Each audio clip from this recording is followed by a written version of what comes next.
Searching the web for the most talented, creative, and intriguing independent authors. Master, your stories are ready. Ooh, goody.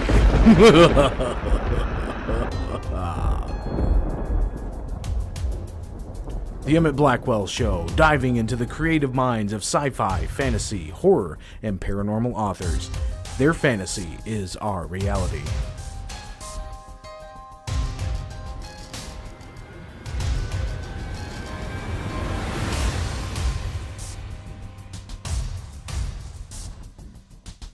Hello once again, this is Emit Blackwell, and I'm back here with author Claudette Melanson. And Claudette, how you doing out there? Oh, I'm doing great. How are you doing tonight? Pretty good. And, you know, I'm looking at a lot of the stuff that you've been working on, and you've got a series out, you've worked with children's books, you've got your hands in a lot of stuff, and that's great. So when did you begin writing? Because you got such an anthology here. I wish I had more at this stage of my life, but I've always written since I was about 5 years old. I don't know, I narrated everything I saw around me in my head, and I always wanted to be a writer. And I went to school. I have a master's in literature. I was going to be an English teacher, but it turns out loving literature and then teaching it to high school students, that's not always a good mix. I did a lot of starts, like my whole life. I had about 30 starts, and I finally said, okay, I'm going to finish one. And that was Rising Tide, the first of that trilogy.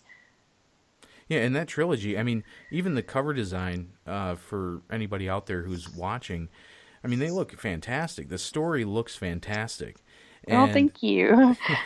So because of that, I mean, what type of genre is this exactly for the Mora DeLuca trilogy? There's a lot going on with that.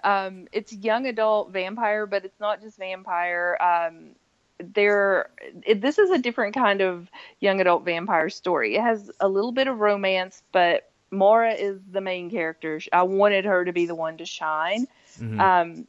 She definitely is not dependent upon a guy.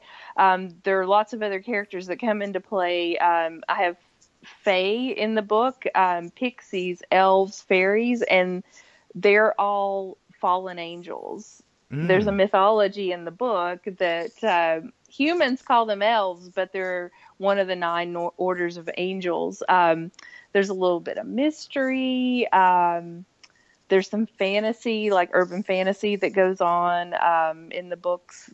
A little bit of horror too, of course, with the vampires, biting and things like that. I think that the stories have a lot to offer. Yeah, and most of the time you'll read a vampire story and you'll see the vampire as being like a loner, as being the only of its kind, or something like that, or it's a group of people who are the only of its kind. Other than like the Twilight series, you'll see vampires versus werewolves, but it's almost like you've created a world around fantasy and vampires are just a part of it, which is very unique. I have not seen anything like that yet. Thank you. These vampires are all about family, which is something I read Twilight, and Twilight really inspired me. But I was already writing Rising Tide when I read Twilight, and you know what? It helped push me to finish. Yeah. One of the things I really loved about Twilight was that the vampires had such a strong family, and that's part of these books. The family is very close, and there are 2 different sets of. The story takes place in Vancouver, British Columbia, and so there's 2 different covens, and they are family to each other, and so they're all very close, and they take care of each other. Wow. And I mean, from what I can tell, and your readers are probably out there listening right now, but other people are really enjoying this book, this series. You've actually received quite a bit of awards, not just for this series, but for other things. But this one has received awards. What type of awards have you gotten?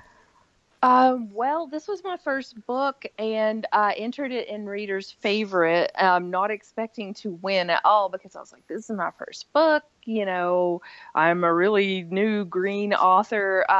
But I mean, like, I'm kind of a perfectionist when it comes to my writing. Like, I re-edit, and I have a really awesome editor who kicks my butt. But I'll go over it and over and over it. And I have a particular way I like to write. I don't like to use a lot of be verbs. Like, I like the action verbs. I really want it to sound good. I really want it to sound polished, and have, a really good set of vocabulary within the books. You know what I'm saying? Oh, yeah. Yeah, I totally understand. But yeah, I woke up on September 1st, the year that it was 2015. And that's when they announced the awards, and I almost fell over because it won a gold medal for the young adult mystery category. And so, yeah, I was just ecstatic. We went down to Miami to the award ceremony, which was awesome. Got to meet all the other authors and hear about their books. And, yeah, that was a really great experience. And then I entered it in the new Apple Summer Ebook Awards, and it took the solo medal for young adult, the young adult category. Yeah. Oh, thanks. And I don't think I entered it in anything else. Well, yeah. Even then, I mean, the process of actually entering your work into an award, I mean, for a lot of people, that can be a scary thing. I mean, let alone some of the authors out there who have been writing for years and now decide that they're going to do it. Giving up that part of what they do to somebody else to say, hey, please review this and, be very critical of it, that's got to be a hard thing. When you started doing this, were you kind of nervous? Terrified. Like, I was so afraid I was going to get all 1-star reviews, and people have liked it. I mean, yeah, of course I've gotten some bad reviews. Everybody gets bad reviews, and I don't expect everybody to like my books. But I mean, whenever like, the contests are really super competitive, especially like Reader's Favorite and Next Generation Indie Book Awards. Those are the two big ones. They're very, people respect those awards. They're respected. Jim Carrey won a Reader's Favorite, a gold award for one of his children's books. So yeah, I mean, it's when I enter a contest, I'm on pins and needles, and when they announce it, I'm like terrified to look. Man, well, and that's the thing is, when you see other authors do it, and you see that they have that little emblem on their book, and it does give them a little bit of credibility to say, hey, I've had this reviewed and I've won some awards. It really kind of inspires you to do those things. So what has inspired you, other than the Twilight series, with your writing? Everything that I look at. Music's really important to me. I'm always listening. I have a song for each chapter, and that song will play on repeat because it sets the mood for me. My rabbits inspire me. We have 7 house rabbits, who most of them are rescues, and they really inspire me. I get to sit in my living room, and I'm looking at Tegan right now. His children's book just came out, and they really inspire me. They're such sweet little creatures. Things I see, I love horror movies. I love reading. I'm reading Stephen King's Sleeping Beauties right now. Like, books, authors, all my author friends. Pretty much inspiration is everywhere you look. Oh yeah, yeah, and with that inspiration, you get so much clarity to what you want to do. You mentioned songs, and I'm one of those people that loves to listen to a song, and you can picture what that story would be in their head. And actually, that's a really good idea. I should do a contest for that. That would be amazing. And it would. It would be fun. It really would. Oh yeah. So you should. So then, along with like little short stories, obviously, but you have a couple of short stories, and go ahead and explain to me what those are about. Shimmer, I wrote 2009, I believe. It's a fairy tale. It's kind of it's a sad fairy tale. A lot of people really love that little short story, and I wrote it. Well, I wrote it to, I was just going to offer it for 99 cents, but whenever I made my website myself and started a mailing list, and I thought, well, I'm going to give that fairy tale away as an incentive to join the mailing list. So whenever people join my mailing list, they get that fairy tale for free. But it's gotten good reviews and people seem to like it. It has a lot of reviews on Goodreads, more so than Amazon. And the other short story is a ghost story. It's called Minion. And I have one person absolutely rip it apart on Amazon because it has a black cat in it. And I wrote that story. There's a blog called Halloween Palooza. And I've written 2 stories for it, and Minion was the first, and it had to be about a black cat. And so the black cat is a demon's minion, and I had one animal lover who did not like that I'm perpetuating a bad stereotype for black cats, but I love black cats, and we feed one who's a stray in our neighborhood, so I didn't mean any harm towards the black cat at all. Yeah, and what would be worse? I mean, honestly, we are the slaves of the cat world, the human race, anyhow. So, oh, yeah, and rabbits, too, trust me. Exactly. It's like the same breed. They control us, and we feed them and clean them up and do all kinds of things for them. So, oh, yeah. Get me treats. Yes. Yeah, exactly. So, along with those short stories, you had put together, and this was a surprising thing to me, you put together a book called 12 Terrors of Christmas. And I love when people do this. I love when people take Christmas and horror and they just smash it together. And you've done a really good job with this. What is this whole thing about? Oh, when did I think I just had this idea for one of the stories, and I didn't want to make it into a novel. And whenever I had the first idea, then the rest of them started to come. And so I just started writing them. I wrote the first story first. It's kind of the premise behind that is that Santa is a vampire, and what does he want for Christmas? Oh, yeah. Yeah, and then from no more there, milk and cookies, huh? No more milk and cookies. But after that, like, I knew I wanted a Krampus in there. And then I was like, well, what else am I going to write? And so I came up with, I was like, well, how about Weredeer?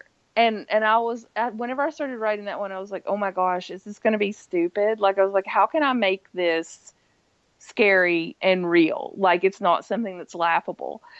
And so from there, I went to Killer Gingerbread Cookies. Oh, yeah, and the same course. thing. That's the next step. Yeah, and I actually have a best friend in Monterey, California. We did a signing together in Los Angeles. Her name's Lynn Lamb. I love her book, Lullaby of the Dead.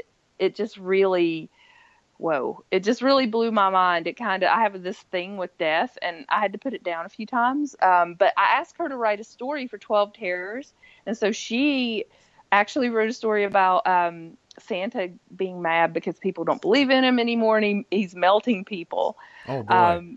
Yeah, so that's one of the 12 Terrors, and there's also a bonus. That's the other story I wrote for Halloween Palooza. It's called Misled. I stuck that in there in the back for a bonus.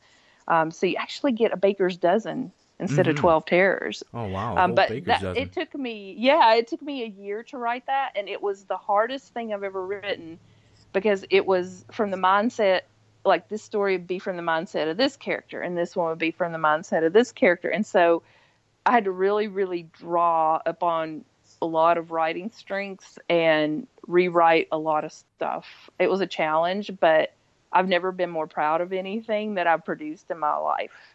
Wow. Well, if you don't mind, and I'm sure that the listeners here would love to hear an excerpt from that 12 Terrors of Christmas, would you mind setting up the scene of the excerpt that you want us to read?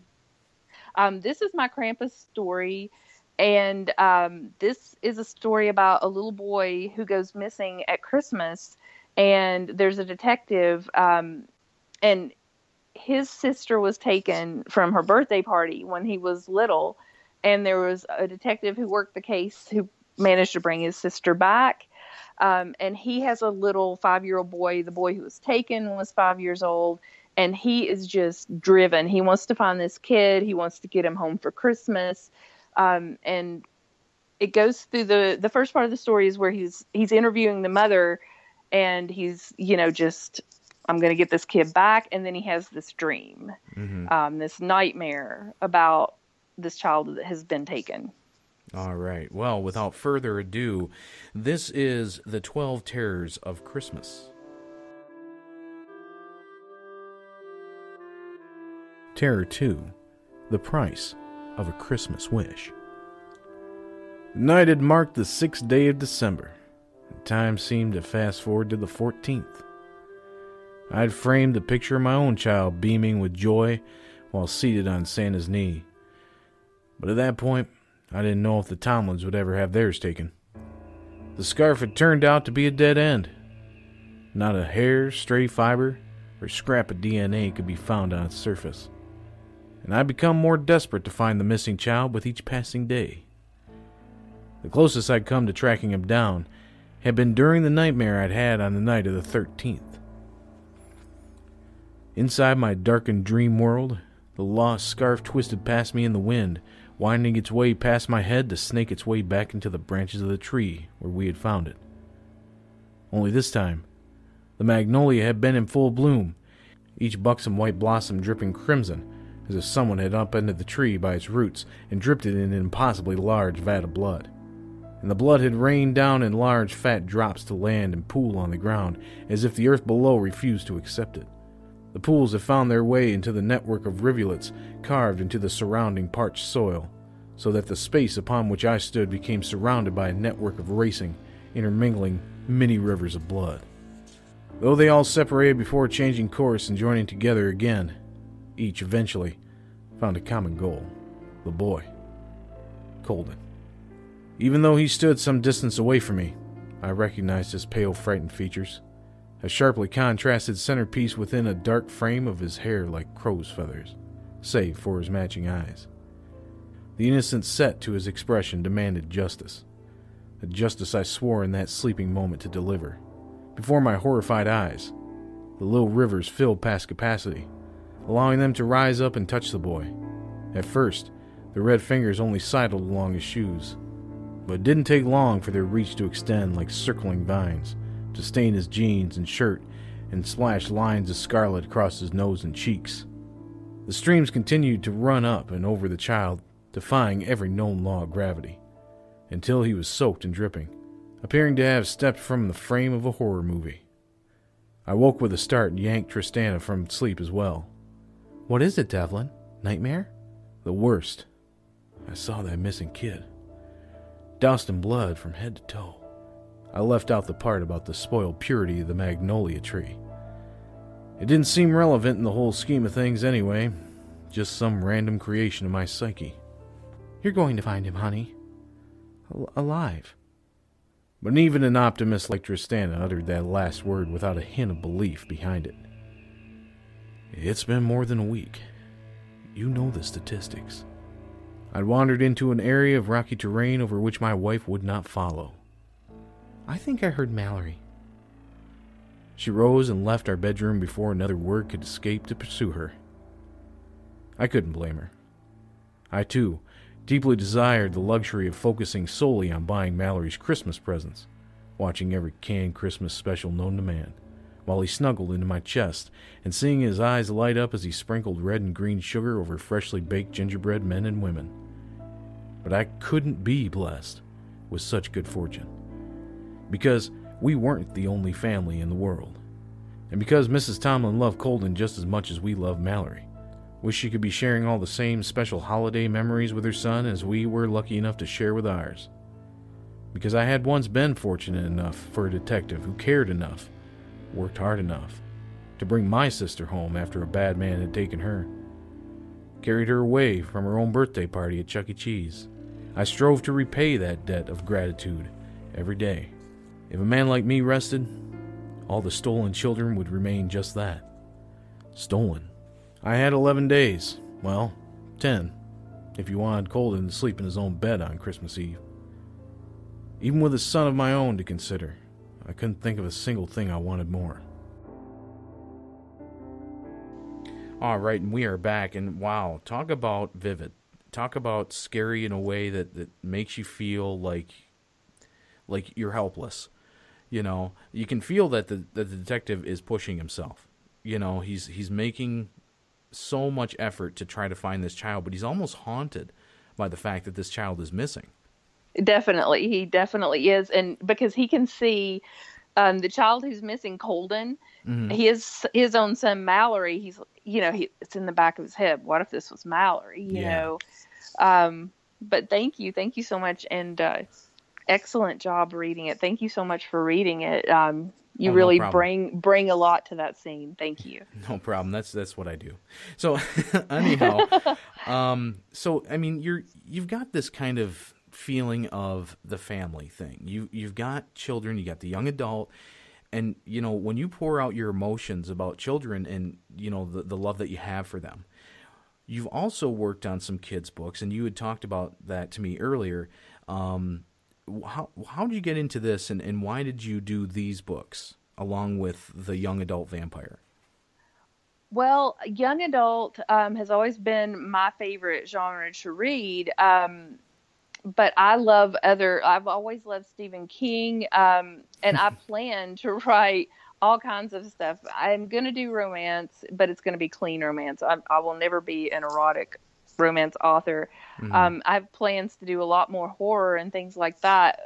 But like I said, I have the rabbits. I have 7 rabbits. They are like my children. And I had this idea to write the story about how my little lop Butters came home. We got him from a breeder, and, I'm a rabbit rescue advocate, and I would rather not get from a breeder, because if you pay a breeder, they're going to keep doing what they're doing. But trust me, we rescued Butters and our other little lop Beckett from this place. And I just wanted to tell his story. Rabbits are often overlooked. They're the 3rd most neglected, dropped pet. One of our rabbits, Caramel, we call him Smell because we started calling him Caramel. We had 6 rabbits full up house, and somebody left him outside. Oh boy. Well, yeah, my husband spent 30 minutes trying to catch him, and he was like binkying, like hopping up in the air. It was almost like he was playing with him, and we had him for a week before they found a foster home, and so we weren't letting him go. So both of my children's books are about the rabbits. My oldest rabbit, Tegan, I've had him for 9 years. I wish he'd stop aging. But we have this joke in our house. We play Christmas music at Christmas, and there's that song, I Want Hippopotamus for Christmas? Oh, yeah. Tegan loves that song. Whenever it comes on, and so we were joking around and said, oh, Tiki wants a hippo for Christmas. And so every year he gets a stuffed hippo for Christmas, and I turned it into a book. Sometimes you want something for Christmas that is kind of unreasonable, and it's kind of about how Tegan wants this hippo and how he's rationalizing, what he's going to do with it and all the things he could do, and how it all works out for him in the end on Christmas morning. Oh, wow. I like the concept. It's so funny. And hopefully, I mean, if your listeners or your readers are out there listening, hopefully you don't get donated a hippo someday and your cat has to deal with that, or your bunny has to deal with that. Oh, yeah. I think he would ride it around the neighborhood, but I don't know where we would put it. We're full of bunnies here. All right. And so along with everything that you got going on, along with the books that you're writing and the children's books, you've also been appearing at different events. And it's one thing that I've told authors before is get yourself out there, get yourself noticed. And what's the most recent thing that you're going to be appearing at? I'm so excited. I'm going to PinCon this year. PinCon, whenever I signed up for it, I kind of saw it. I try to spread myself out so that I can see as many readers as possible. I've gone to LA and New Orleans and Chicago, but I'm going to St. Louis. It's the weekend of September 22nd. And I found out after I'd signed up and everything, this is one of the biggest signings like in the U.S. and they sell out. They sell over 1,000 tickets. I've talked to authors, and they say they sell out. Like, there's just so many readers there, and I'm so excited about that. I love going to these signings. I got to go to Nashville with my sister in February, and my niece Maggie, and my nieces and my sister are in the 12 Terrors. Oh, They're yeah. elves. And I just had so much fun, and like, I love seeing people's reactions to the books. And so I'm really excited about that. It's going to be a huge event. They're going to do charity auction for autism. Yeah. They're going to do conferences. They're having a party, like a 1920s party. That's my kind of gig. Oh gosh, yeah, definitely. They're selling the tickets right now, but I have 2 free pairs of tickets available. They give each of the authors 6, and I've given away 2, so I have 4 left if anyone is interested in going to PinCon for free. So, like, for example, how would somebody go and get those 2 free tickets? They need to email me. I have it on my website. I'm pretty sure. I hope I do. And I also created an event on Goodreads. But they can email me at Claudette, that's CLAUDETTE.Melanson, MELANSON, at me.com. Wow. Okay. So, and you have other promotions that are going on right now too, right? Yes, I do $100 giveaway on my website. It's $100 PayPal cash. I don't do Amazon because I don't know, they can be weird about that kind of thing sometimes. I know they've penalized other authors, but I do that every 4 months. I give away $100, and I also do a group giveaway. Probably a lot of people know about this because we tweet it all over the planet. There's usually anywhere from 30 to 60 authors, and we each chip in towards a grand prize. It's been as high as $175. Right now, the spring giveaway is going until June the 20th. We do spring, summer, St. Patrick's Day, Valentine's Day, Christmas, and Halloween. And we give away that cash prize to one winner, and then each author in the giveaway gives away a book and a prize. It's usually a prize themed with whatever holidays going on. So there's like over 100 chances to win because, somebody's going to get a book, somebody's going to get a prize, Yeah. With that many authors giving away stuff, you have a good chance. Yeah, and that's wonderful. I mean, you've actually put together quite a good marketing plan to get your books out there, to get noticed. And that's one thing I want to ask you, too. When it comes to your marketing, I mean, every author has to deal with marketing at some point in order to get their stuff out there. Yes. And coming up with the creative ideas. Was it a struggle once you started getting rolling, or Oh, that was a huge struggle. I didn't know what to do first. The contests are important to me because, and I enter the ones that I know, like there are lists. You can find lists online of the reputable ones because, if you're going to spend the money on an editor, and I don't think anybody should be publishing without a professionally edited book. That's just my belief. But if you enter a contest and you win, then I'm saying to my readers, hey, this is a quality book. My first book, Rising Tide, is free everywhere, on Amazon, Barnes & Noble, Smashwords, everywhere. You get that book for free so that you can try me out. But it's still a gold medal winner. It's still a quality book. Free doesn't mean, cheap, crappy book. Yeah, it's almost just a way of marketing again. Yeah. And, the 12 Terrors of Christmas, I just wanted to mention, too, I entered all 3 of my books in the Next Generation Indie Book Awards. None of those is probably the stiffest competition out there. And 12 Terrors placed as a finalist in the anthology category. So Lynn and I are overjoyed about that. Like, when I saw it, I thought I was dreaming. Wow. Well, so I'm really happy about that. Thank you so much. But if you want to give that leverage to your book, say it's quality, the contests are a great thing. Join us in our giveaway because you know what? With the giveaway, all you have to do to win those prizes is follow us in a few places. BookBub, having a free BookBub account. It's free for authors. It costs a lot of money to advertise with them, and it's hard to get to advertise with them. But you can have people follow you on there, and whenever you release a book, they'll send an email for free out to your followers.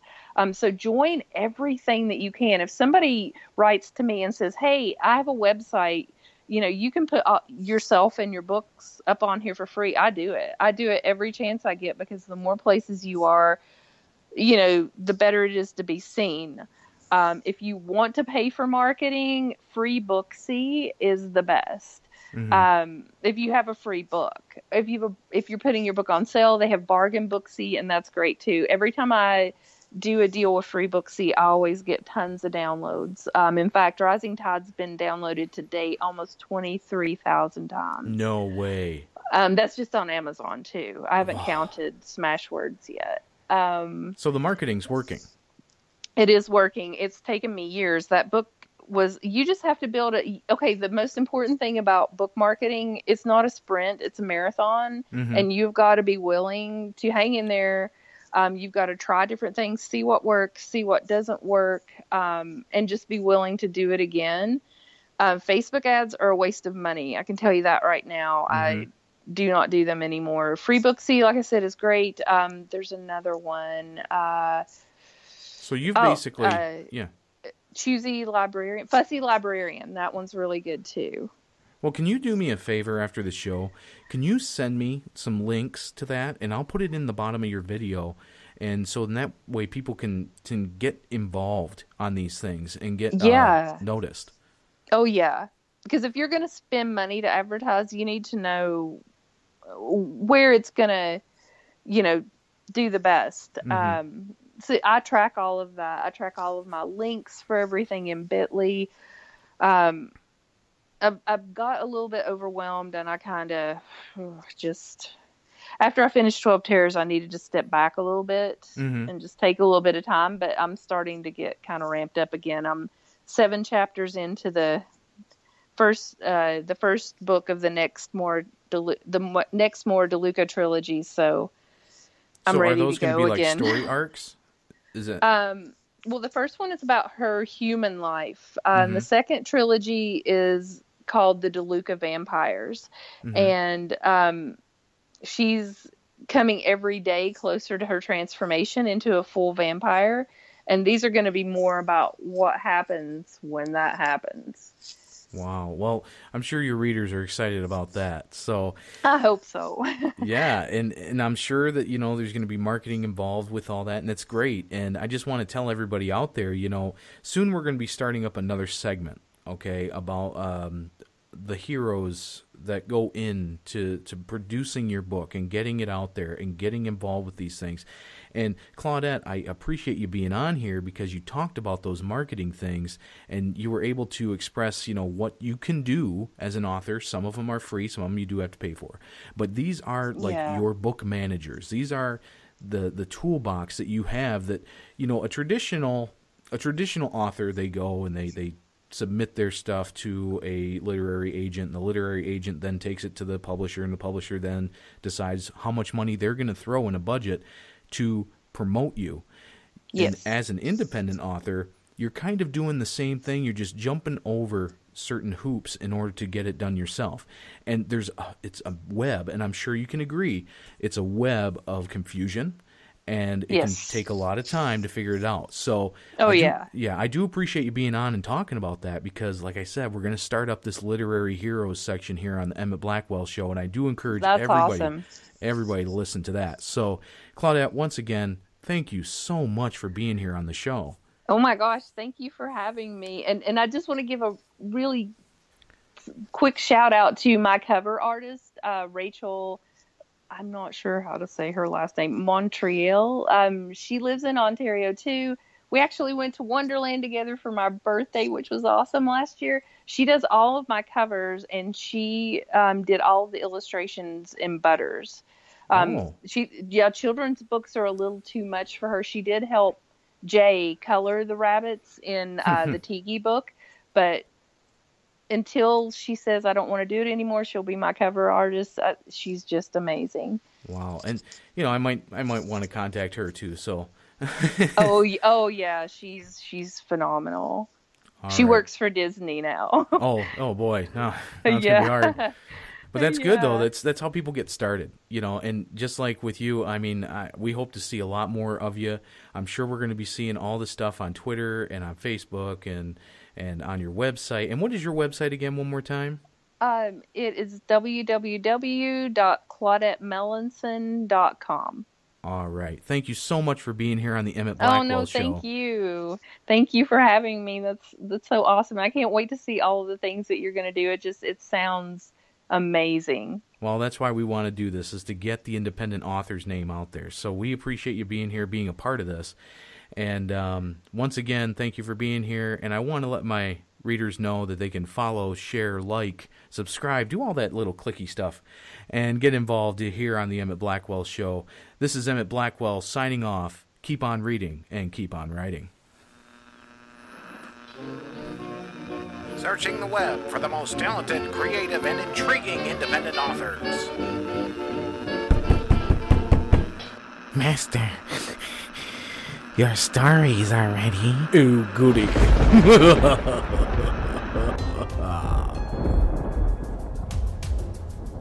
The Emit Blackwell Show, diving into the creative minds of sci-fi, fantasy, horror, and paranormal authors. Their fantasy is our reality.